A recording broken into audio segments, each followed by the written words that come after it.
So now I've got two positions drilled and clecoed on each rib from the bottom. So then I flip this thing over and I clamped it to the table. And so I've got a straight line on the table. I also string line the spar. This spar, once you drill the lightning holes in it, is a little more flexible than most. And so that helps. So everything's perpendicular and straight. And so the next thing I'm going to do is drill and cleco this center skin around the nose. And then after I get done with that, I'll put the counterbalance in there and drill and cleco it in position 2.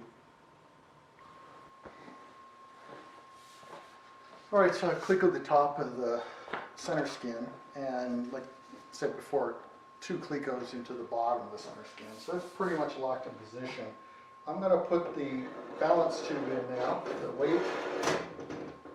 So I've removed all the clecos. I'm going to remove all the clecos that are down here that interfere there.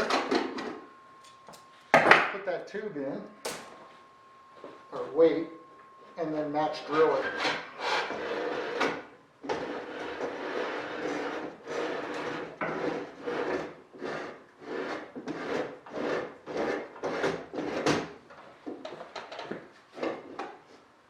So I got it in here, and I just want to make sure it's just slightly shorter than the ribs because I don't want it sticking out. And it is, which is good. So now I'm just going to match drill it in position and cleco it in. So with that tube in there, I think I'm going to just tape this to try to hold it in there. Make sure it doesn't want to move right to left while I drill the first hole. Once I get the first cleco in, it's not going anywhere.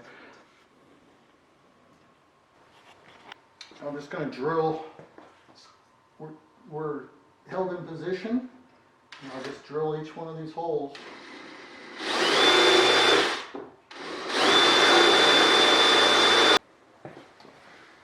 So I'm also going to climb underneath here and drill up the second hole.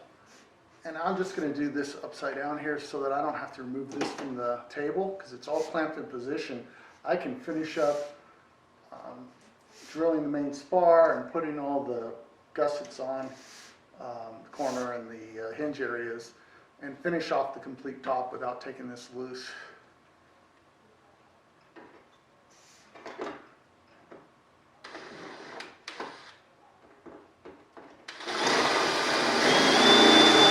Now that the center tube is, or the counterbalance tube is in place, and all the front nose skins are in place, I'm just going to move my clamps back so that I can mark out where the center of the spar is, and draw a line all the way from one end to the other end where all the rivets need to go.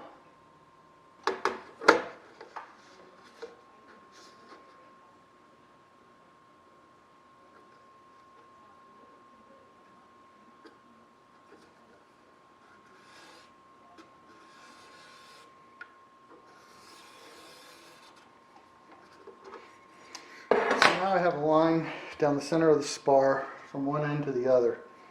So the next thing I can do is start figuring out where all the rivets have to go.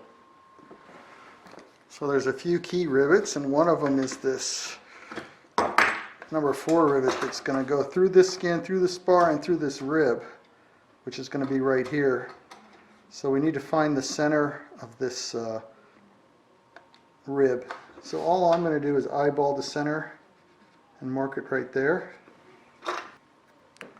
Okay, so now with that mark there in the center, I'm just going to bring it down the rib,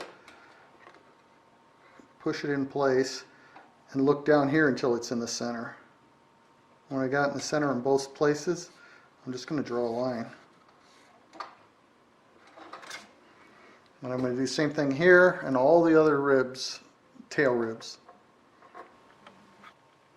Alright, so I have all the rib locations marked out where that number 4 rivet has to go. This will also give me somewhere to measure back from for the rib rivet that goes right there. The next thing is to make sure that we end up with rivets in the right place for the stiffeners here for the flap area. So we're going to want a rivet about a 1/4 inch in from each end. So I'm just going to take this guy, center him up on where he's going to go.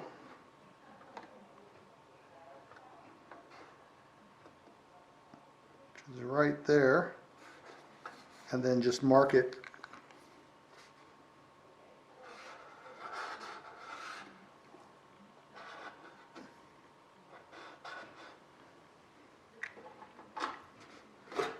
I'm going to do the same thing with the corner.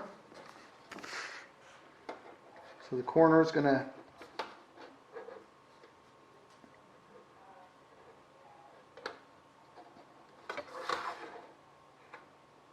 be in about the same, or in this location. I'm going to do the same thing and just mark this, just so that I now know that I need to put rivets right there, and I need one right here, and over here I need one right here. And of course, so now I've got all the rivet locations laid out for the stiffener and the gusset for the hinge and for the corner. So I've laid out this smaller one that goes down here on the rib. I did the infill on these, and we'll have a nice rivet right at the end of the stiffener. Same thing out here on the corner.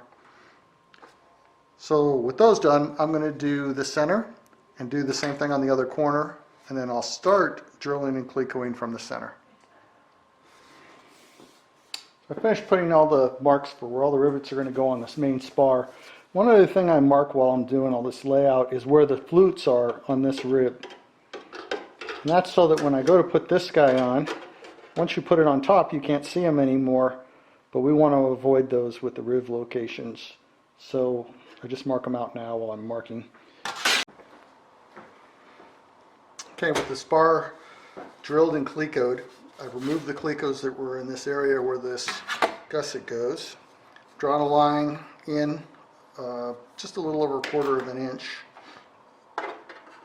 and I'm going to put it in here and look through the holes and line those lines up, and then I'm going to look down the ribs and line it up right to left.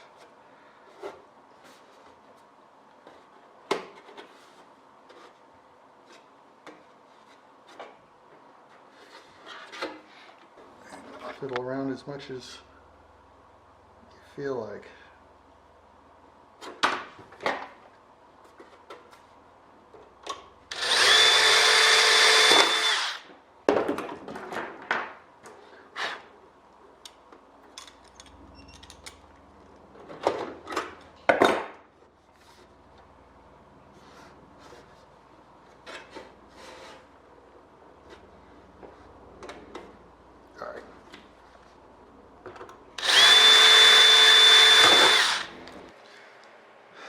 So now that I've got all these spar holes drilled, I can extend these lines down here.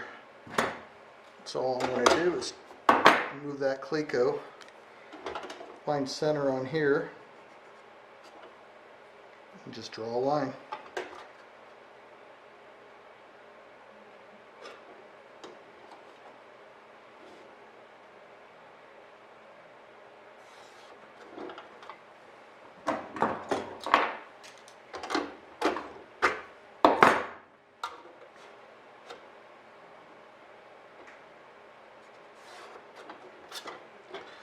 Now I can measure up.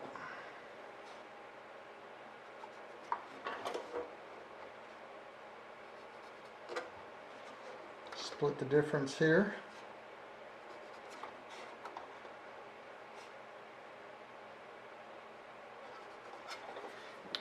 And I have my rivet positions for the rest of this stiffener. So now that I got all that drawn out, I'm going to move the stiffener up on top where it belongs.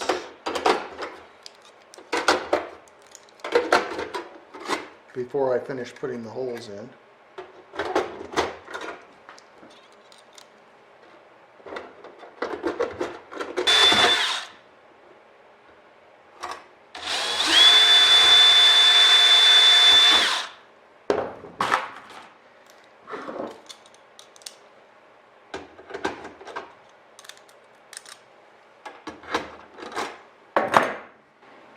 So now finishing up this line of clecos that goes down here, the only thing of interest is these marks I put where the fluting is are just helpful so that you can lay out your rivets and not end up in the middle of a flute. So I know my end rivet's going to go right here. I'll drill that guy and use a rivet fan to put the rest of the rivets in. So that's the top side of this aileron. The only thing I have left to do is open up these holes over here on the front. They're going to be 1/8" pop rivets, and then I will flip it over and do the same thing on the bottom that I just did on the top. So with the aileron turned over and clamped to the table, I've made all the ribs perpendicular to the spar. I'll start laying out the Rivet Locations drill, cleco it, put all the support gussets in just exactly the same way as it was done for the top side. So I finished assembling this aileron. I drilled all the holes to size, which basically means I opened up all the 1/8" pop rivet holes.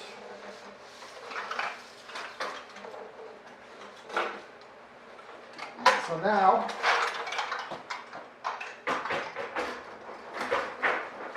I'll take it all apart, deburr all the holes, rivet or prime, and dimple all the holes that need dimpling.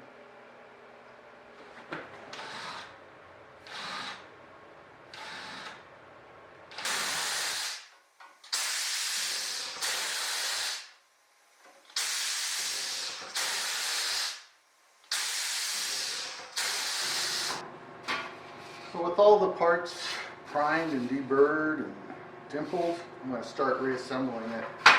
Put the nose ribs with their attachment angles back on the spar, and then I'll rivet them in position.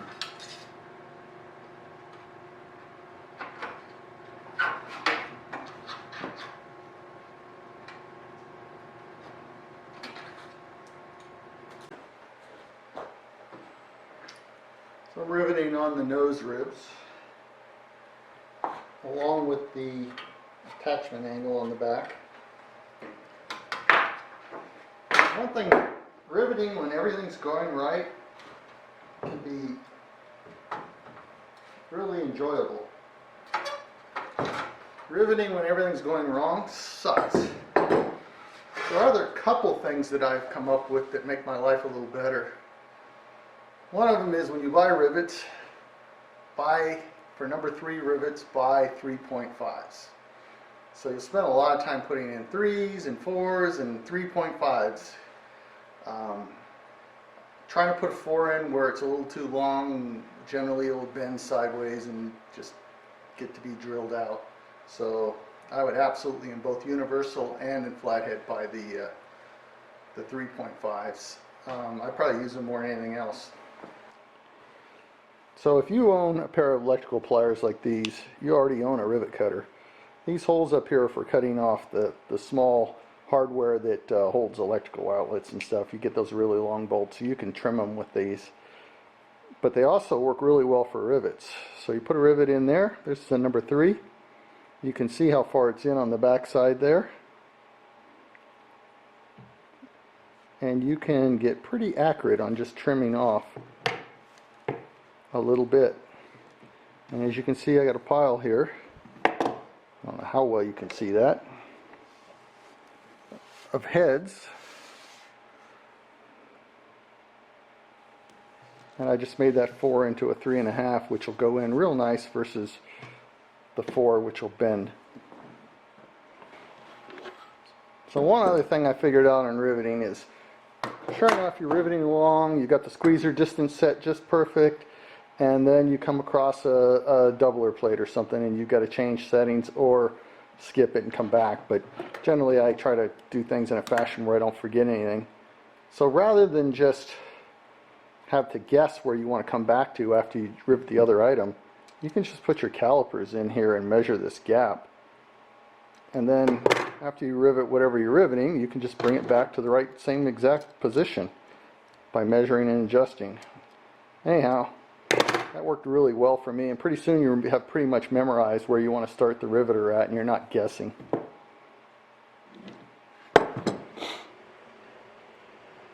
So now I've riveted the noses on and the attachment angle. So now I will put the ribs back on, and after the ribs are on, I will clamp it back down to the table square and ribs perpendicular to the spar.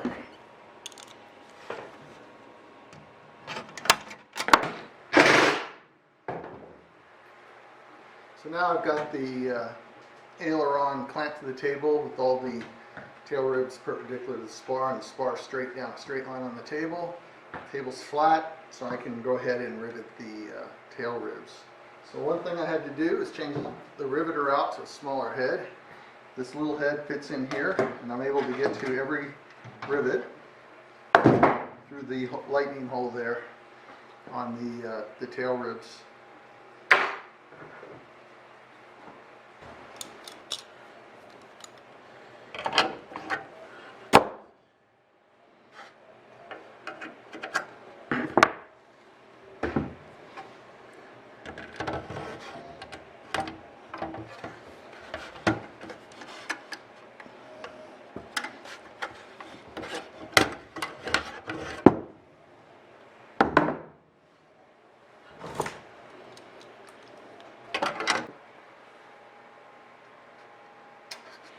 So I'm just finishing up riveting the tail ribs on.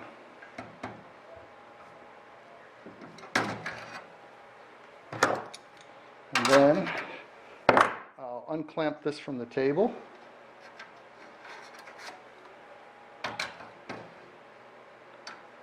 And put the nose skins on part way and reclamp it down with the nose hanging over the edge of the table here, so I can get a couple clecos in the bottom of the nose skins.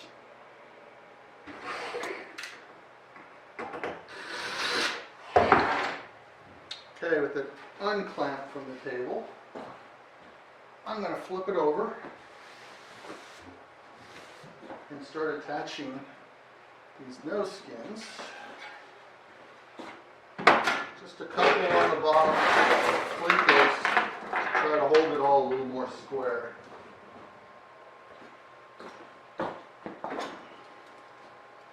And then those will just hang over the edge of the table.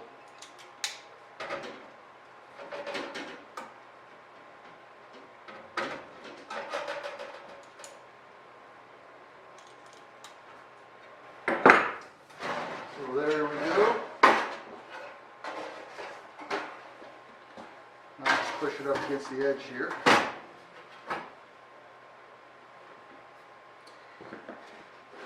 And now I'm going to clamp it all back down to the table again, and then cleco all this nose skin down.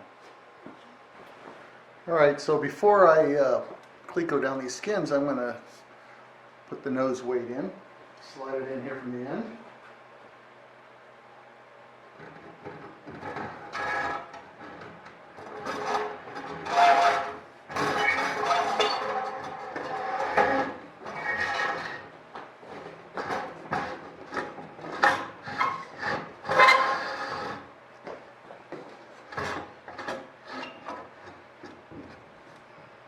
Line the holes up. I can put the first cleco in the bottom without putting the skin down.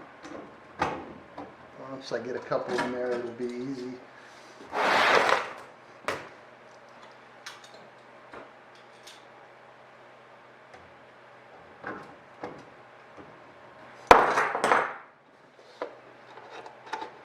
Hold them and bend over while I work on clecoing.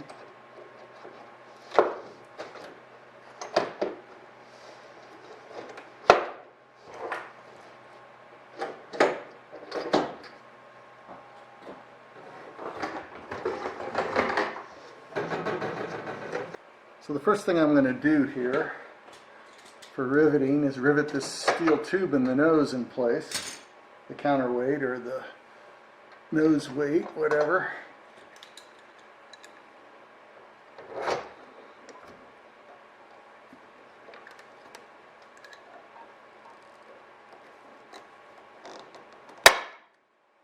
With the stainless steel rivet, as per the plans.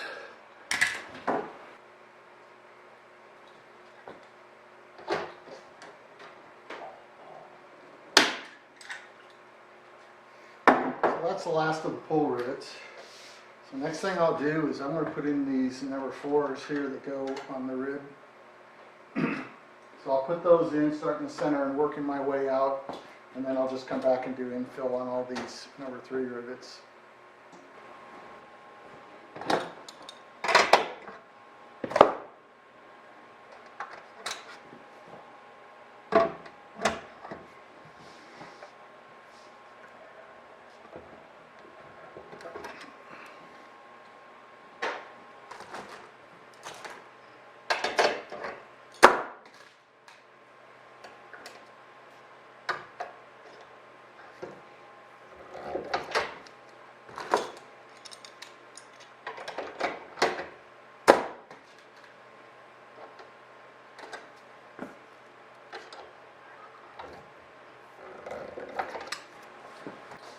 Alright, so I've squeezed everybody I can get my hand. Actually, there's 2, this one and the one down that tip down there, that once I take it off the table, I'll be able to squeeze them. So it's going to leave 8 that have to be bucked. So now I'll take it off the table and then buck all those, flip it over,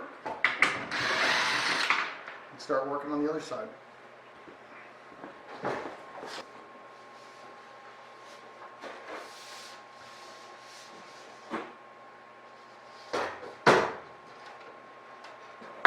Next one.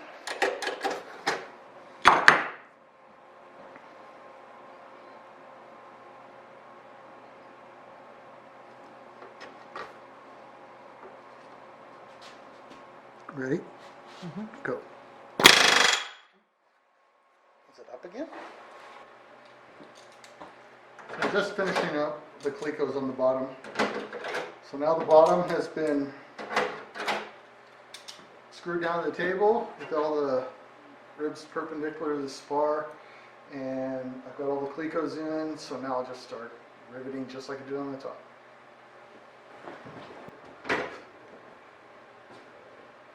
Okay, so I've got all the rivets I could get. This certainly is fixed in position now, so I'm going to unscrew it from the table. There's a few I can squeeze out here on these tails once it's off the table, and the rest will get bucked.